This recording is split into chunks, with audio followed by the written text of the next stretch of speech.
should be for the schus of Yitzchak Chaim Shmuel ben Sheva Sarah, who is having some very complicated surgery this morning.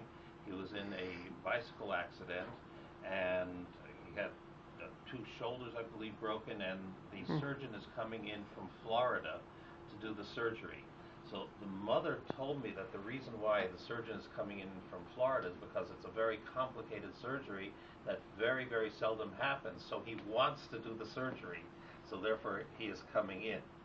Which made me think of a Gemara which we recently learned, that in the Beis Hamikdash there were, in the preparation of the various things, some very special techniques that were used.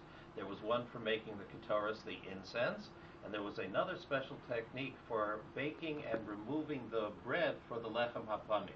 What happened was, in both cases, the Mishnah tells us that the families that made this did not want experts to be able to do this. And in both cases, the experts were unable to do it as well as the first family, and therefore they went back to them. But they had to double their salaries after that, because, after all, they were the ones who knew how to do it. The question is asked in the Mesivta translation of the Gemara, explanation of the Gemara, is how were they allowed to live in Egypt? As we know, the Torah says that Lo Yoshev Derech Hazeh, you should not go back to Egypt. And of course the question is asked about many of the Gedolim, many of the great people who did live there, and also the very large Jewish communities that were there.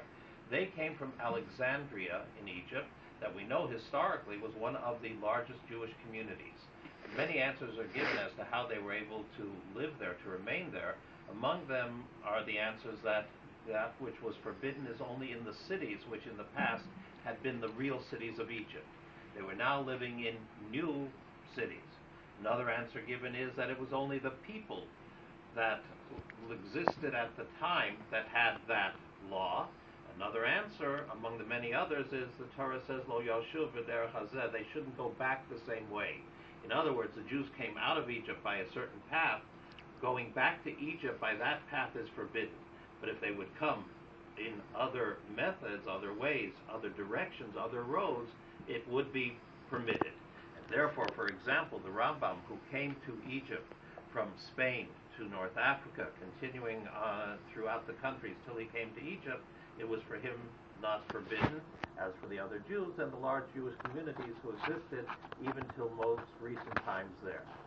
Sometimes the question is better than the answer, though. A good day to all.